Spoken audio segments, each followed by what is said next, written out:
ఈరోజు శ్రీ గురువే నమః. ఓం శ్రీమాత్రే నమః. ఈరోజు శిరోరేఖలో పోటులు నొక్కులు ఉన్నా ఈ శిరోరేఖలో పోటులు అంటే ఇలా పోట్లలాగా నొక్కుల్లాగా గుంటల్లాగా విధంగా ఇట్లా ఏ విధంగా పోట్లు గుంటలు నొక్కులు ఎవరికైతే శిరోరేఖ మీద ఉంటే పార్శ్వం మీద పీడల బాధలు ఎక్కువ, రొంప నిప్పుడు నిమ్ము ఏదో ఒకటి కసికిసి అని దగ్గుతూ ఉండడం, శారీరక బాధలు కలుగును. ఈ విధంగా చుక్కలు కానీ రొంపు ఉంటే గుంటలు చుక్కలు బుద్ధి రేఖలు ఉంటే దాని దగ్గు పార్శ్వపీడ బాధలు తలనొప్పి ఉంటే తలనొప్పి లాంటివి ఉంటాయి. అడ్డుగీతలు అంటే ఈ అడ్డుగీతలు దీన్ని అడ్డుగీతలు అంటే ఏ విధంగా అడ్డుగీతలు బుద్ధిరేఖలు ఎవరికైతే ఉంటాయో అలాంటి వరకు చాలా హానికరము, వికారము, పార్శ్వ నొప్పి కలుగును. దీనికి సహాయ రేఖలు అంటే ఈ బుద్ధిరేఖలు సహాయక రేఖలుగా ఈ హృదయ రేఖ ఉంటుంది. ఈ బుద్ధిరేఖలు ఏదైనా లోపాలు ఉంటే ఈ హృదయ రేఖ కాపాడును. ఈ హృదయ రేఖ లోపాలు అంటే ఆయుష్ రేఖ. ఈ మూడు రేఖలు ఒకటి సహాయ రేఖలుగా ఉండును. అంటే ఈ యొక్క బుద్ధి రేఖ సక్రమంగా లేకపోతే ఈ హృదయ రేఖ ఈ ఆయుష్ రేఖ బాగుంటే వారి ఒకవేళ ఆరోగ్యం చెడినా మళ్ళీ కోలుకొని తిరిగి ఆరోగ్యం కుదుటపడును. అదేవిధంగా ఆరోగ్యరేఖ జీర్ణశక్తి, ఆరోగ్యరేఖ అనేటువంటి జీర్ణశక్తి లివర్కి సంబంధించింది. ఇక్కడ ఆరోగ్యరేఖ అనేటువంటి ఉంది. ఈ ఆరోగ్యరేఖ అనేటువంటిది లివర్కి సంబంధించినటువంటిది. ఆరోగ్య జీర్ణశక్తికి సంబంధించింది కాబట్టి జీర్ణశక్తికి లివర్కి సంబంధించింది. ఈ మూడు రేఖలు అంటే హృదయ రేఖ, శీర్షరేఖ, ఆరోగ్యరేఖ. ఆరోగ్యరేఖని ఆరోగ్యరేఖ. ఈ ఆరోగ్యరేఖ ఉంటుంది. ఇది ఆయుష్ రేఖ. ఈ ఆరోగ్యరేఖ ఎటుంటుంది. ఈ ఆరోగ్యరేఖ బుద్ధిరేఖ ప్రారంభంలో ఆయుష్ రేఖను వీడిన గ్రహింపు శక్తి. ఈ బుద్ధిరేఖ అనేటువంటిది ప్రారంభంలో ఇందాకనే చెప్పాను.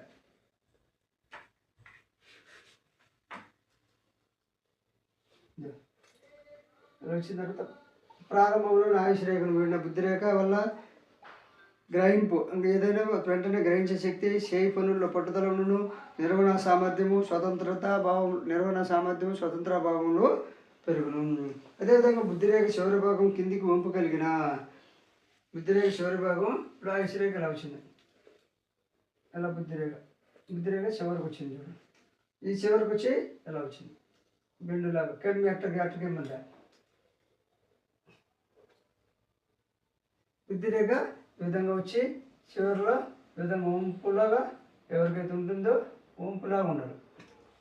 వంపు తిరిగి ఉంటుందో కలిగిన కళల్లో ఆసక్తి, చిత్రలేఖనము, రంగులు వేయి వృత్తితో జీవనము, రంగులు వేయి వృత్తిలో జీవనము కారణం చంద్రస్థానము.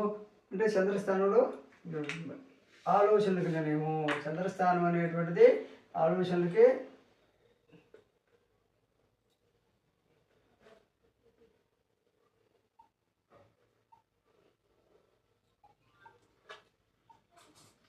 ఇలా వంపు ఉంటుంది. అంటే ఇది వంపు అంటే ఇలా ఉంటుంది. ఒక పక్క పైకి లేచి ఉంటుంది, ఈ విధంగా వంపు ఉంటుంది. బుద్ధిరేఖ ఎవరికైతే వంపు ఉంటుందో వారు చిత్రలేఖనము, రంగుల వేయి వృత్తులతో జీవనము ఉంటుంది. కారణం ఏంటంటే ఈ చంద్రస్థానం అనేటువంటిది ఆలోచనకు నిలమైనటువంటిది కాబట్టి ఆలోచనతో పనిచేసే బతికేవాడుగా ఉంటారు. బుద్ధిరేఖ జీవితరేఖలు వేరుగా ఉన్నవారు విద్యావంతులై రాజకీయ వ్యవహారాలతో పేరు పొందుదురు.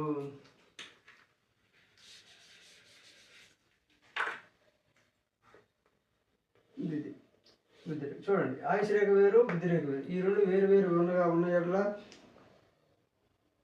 విద్యావంతులుగా ఉందరు, రాజకీయ వ్యవహారాలతో పేరు పొందుదురు. విమర్శనా బలము, పరిశ్రమ, గ్రహణ శక్తి ఎక్కువ. గ్రహణ శక్తి గుర్తుపెట్టుకోండి. ఈ బుద్ధిరేఖ ఈ ఆయుష్ రేఖ రెండు విడిగా ఉన్నప్పుడు ఆ దూరం ఎక్కువైనప్పుడు ఒక్కొక్కసారి సంసారాల్లో కూడా గ్యాప్లు వచ్చే సూచనలు ఉంటాయి. కాబట్టి ఇందులో చిన్న రేఖలు కలవతే వాళ్ళు సర్దుకొని పోతారు. కలగకపోతే కొంచెం గ్యాప్ పెరిగే సూచనలు ఉంటాయి. లేదని కూడా భర్తకు కానీ ఆ రేఖ ఉంటే భర్త భార్యకి దాసుడు గాను, భార్యకి ఆ రేఖలు ఉంటే భర్త దాసుడు గాను, భర్తకు ఉంటే భార్య దాసుడు గానుగా చెప్పింది చేసేదిగా ఉంటుంది. కాబట్టి ఈ గ్యాప్లు ఏదో ఒక చిన్న రేఖలు కలవాలి. కలవకుండా విడిగా ఉంటే ఆ సంసార జీవితాన్ని కొద్దిగా మనం కనిపెట్టాలి, పర్యవేక్షణలో చూసుకోవాలి. వాళ్ళిద్దరు విడిపోతున్నారా, ఎట్టుందో వాళ్ళ సంసారం. ఒక్కోసారి ఈ రేఖలు కలవకుండా అంటే రాజకీయ వ్యవహారాలు పేరు పొంది విమర్శనా బలము, పరిశ్రమ, గ్రహణ శక్తి ఎక్కువ అని చెప్పాను విడిపోతే. అదేవిధంగా ఒక్కొక్కసారి ఈ రేఖలు కలవకుండా విడిగా ఉండటం వల్ల భార్యాభర్తల అనురాగం అంటే ఇదే చూడాలని చెప్పిన భార్యాభర్తల సంసారం విడిగా ఉన్నప్పుడు చూడాలి. భార్యాభర్తలకి అనురాగం కూడా తగ్గిపోతుంది. ఈ విడిగా ఈ రేఖలు ఉండడం వల్ల, కలవకుండా ఉండడం వల్ల ఆయుష్ రేఖ అనురాగం తక్కువ. పరస్త్రీ ఆసక్తి కూడా పెరుగును. పరస్త్రీ ఆసక్తి అంటే స్త్రీకి అయితే పరపురుషుని ఆసక్తి, స్త్రీకి అయితే పరశక్తి, పురుషుడికైతే పరస్త్రీ వ్యామోహం, స్త్రీకి అయితే పరపురుష వ్యామోహం పెరిగే అవకాశాలు ఉంటాయి. వ్యభిచారము, గృహ జీవితంలో కలహాలు ఉంటాయి, వ్యభిచారం ఉంటుంది. ఒక్కొక్కసారి వియోగానికి కూడా విడిపోయేది కారణం అంటే వియోగం అంటే ఒకరికొకటి విడిపోయే కారణం, లేకపోతే ఒకరికొక ప్రాణహాని జరిగే అవకాశం కూడా ఆ గొడవల వల్ల జరిగే అవకాశాలు ఉన్నాయి. విడిగా ఉన్నప్పుడు ఈ రెండు రేఖల మధ్యలో ఇక్కడ నూనె మద్దం చేసి సూర్యభగవాన్ని చూపిస్తూ ఉంటే రేఖల్లో ఈ విధంగా చిన్న పాయ ఇచ్చినా ఆ జీవితం సాపిగా జరిపోతుంది. అదేవిధంగా ఒక్కొక్కసారి బుద్ధిరేఖ వంపు లేకుండా సాగి ఉన్నా అంటే ఈ బుద్ధిరేఖ అనేటువంటిది చేతిలో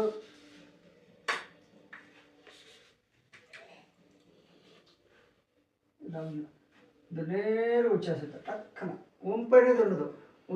వంపు అనేది లేకుండా బుద్ధిరేఖ ఎవరైతే సాపీగా సక్కంగా లోపల వస్తుందో వారు ధైర్య సాహసాలతో కార్యములు సాధించును. నేరుగా వచ్చేస్తే ధైర్య సాహసాలతో పనులు సాధించును. వెనుకడుగు వేయని వారు పట్టుదల గలవారుగా ఉంటారు. అదేవిధంగా బుద్ధిరేఖ గురుస్థానం నుండి ప్రారంభించిన లేక ఆయుష్ రేఖతో కలిసిన ప్రారంభమైన బుద్ధిరేఖ ఈ బుద్ధిరేఖ అనేటువంటిది గురుస్థానంలో నుంచి బయలుదేరినా లేదా ఆయుష్ రేఖ అంటే ఇక్కడ బయలుదేరినా లేదా ఆయుష్ రేఖ నుండి బయలుదేరినా అంటే ఏదో ఒక రేఖ ఆయుష్ రేఖ నుంచి కానీ లేక ఈ బుద్ధిస్థానం నుంచి గురుస్థానం నుండి కానీ ఆ బుద్ధిరేఖ ఎవరికైతే బయలుదేరుతుందో ఒక శాఖ అంటే ఆయుష్ రేఖతో కలిసి ప్రారంభిస్తే అలాంటి ఒక శాఖ ప్రారంభించిన లేక ఒక శాఖ గురుస్థానం చేరిన అలా కాకుండా చూడండి బుద్ధిరేఖ అనేది ఆయుష్ రేఖతో కలిసి ప్రారంభమైంది. ఇక్కడి నుంచి ఒక శాఖ గురుస్థానం పోయింది. చూడండి ఒక శాఖ గురుస్థానం పోయింది అంటే బుద్ధిరేఖ గురుస్థానం నుండి ప్రారంభించిన లేక ఆయుష్ రేఖతో కలిసి ప్రారంభమైన ఒక శాఖ మాత్రం ఒక రేఖ గురుస్థానం చేరిన గౌరవ మర్యాదల కొరకు పాటుపడుదురు. అధికారము చాతుర్యం కూడా ఉండును. ఆత్మవిశ్వాసం ఎక్కువ. అదేవిధంగా ధనధాన్యములు పట్టుదలతో శ్రమించి సంపాదించును. ఆత్మవిశ్వాసం ఎక్కువ. ఇలా గురువు ఈ విధంగా రేకుంటే పైకి రేకుంటే చిన్నదండి. ఆత్మవిశ్వాసం ఎక్కువ. ధనధాన్యాలు కూడా వచ్చును. ధనధాన్యాలు కూడా పొందుదురు. పట్టుదలతో శ్రమించి సంపాదించుకుందరు. అదేవిధంగా ఆయుషరేఖలో ఏలినాటి ఈ ఆయుషరేఖ లోపల నుండి బుద్ధిరేఖ ప్రారంభించిన అనగా రెండవ కుజు నుండి ప్రారంభించిన లోపల అనేది చెప్పాను. ఈ ఆయుషరేఖ అనేటువంటి చూడండి ఎలా ఉంది ఆయుషరేఖ. ఈ బుద్ధిరేఖ అనేటువంటిది ఇద్దరు ఎలా వస్తుంది అంటే బుద్ధిరేఖ రెండవ కుజ ఎంఎన్ అంటే రెండవ కుజ. ఈ రెండు లోపల ఈ విధంగా ఆయుషరేఖ కింద రెండవ కుజ నుండి బుద్ధిరేఖ ఎవరికైతే ప్రారంభమవుతుందో బుద్ధిరేఖ ప్రారంభించనగా రెండవ కుజ ప్రారంభించినా మంచిది కాదు. ఈ విధంగా ప్రారంభిస్తే ఇది ఆయుషరేఖ పట్టిపోయింది. ఈ విధంగా ఇలా వచ్చింది. ఈ విధంగా ప్రారంభించిన బుద్ధిరేఖ మంచిది కాదు. అదేవిధంగా ఏ పనికైనా అసమర్థతను తెలివి తక్కువతనమును నిర్లక్ష్యము విరక్తి స్వభావం కలిగి మనస్సు తన స్వాధీనంలో ఉండదు. తన మనసులో ఈ విధంగా బుద్ధి రేఖ 2వ కుజు నుండి బయలుదేరితే మనసు తన స్వాధీనంలో ఉండగా నిర్లక్ష్యంతో ఉంటుంది, అసమర్థత ఉంటుంది, ఏ పనికైనా వెనుకడుగు వేస్తారు. కాబట్టి మంచిది కాదు. అదేవిధంగా చిరాకు ఉంటుంది, కోపం ఉంటుంది, అకారణ కలహాలు ఉంటాయి, అకారణ కలహాలు గురవుదురు, మాట పడలేరు. ఏదైనా ఎవరైనా ఉడికిపోయే స్వభావము, వాడు అట్టనండి ఉడికిపోయే స్వభావము, ఊహాశక్తి ఉన్న కార్యసాధకుడు. ఏదైనా చేయాలని ఊహాశక్తి ఉన్నప్పటికీ కార్యసాధన చేయలేడు. కాబట్టి బుద్ధి రేఖ 2వ కుజు నుండి బయలుదేరట మంచిది కాదు. అంటే ఆయుష్ రేఖ లోపల 2వ కుజలో బయలుదేరితే మంచిది కాదు. అదేవిధంగా బుద్ధి రేఖ, ఈ రేఖ చిన్న చిన్న రేఖలు కలిగి ఉన్న చిక్కులు పొందుట, మద్యపాన ప్రియుడిగా, గుర్ర పందాలు జూదంలో పాల్గొనేవారును. ఈ బుద్ధిరేఖ అనేటువంటిది చూడండి ఎలా ఉంది. ఈ బుద్ధిరేఖ చిన్న చిన్న రేఖలు ఎట్లా ఉంటాయి చూడండి. చిన్న చిన్న రేఖలతో బుద్ధిరేఖ ఎవరికైతే ఉంటుందో, ఎవరికైతే ఈ బుద్ధిరేఖ చిన్న చిన్న రేఖలతో ఉంటుందో, మద్యపాన ప్రియుడు, గుర్ర పద్యాలు జోదంలో పాల్గొనేవారును. అదేవిధంగా సూర్య ధనరేఖలు బలంగా ఉన్న, ఇక్కడ సూర్యరేఖ, ఇక్కడ ధనరేఖ, ఈ 2 రేఖలు బాగున్న ఎడల రాడు. అందుకే ధనరేఖలు సూర్యరేఖలు బాగున్న ఎడల తాగుడు లాంటి దుర్వ్యసనంలోనూ బలంగా ఉంటే, సూర్య ధనరేఖలు కూడా బలంగా ఉంటే త్రాగుడు లాంటి దురభ్యాసాలకి లోనవును. కాబట్టి ఈ వీడియో నచ్చితే లైక్ చేయండి, షేర్ చేయండి, సబ్స్క్రైబ్ చేయండి.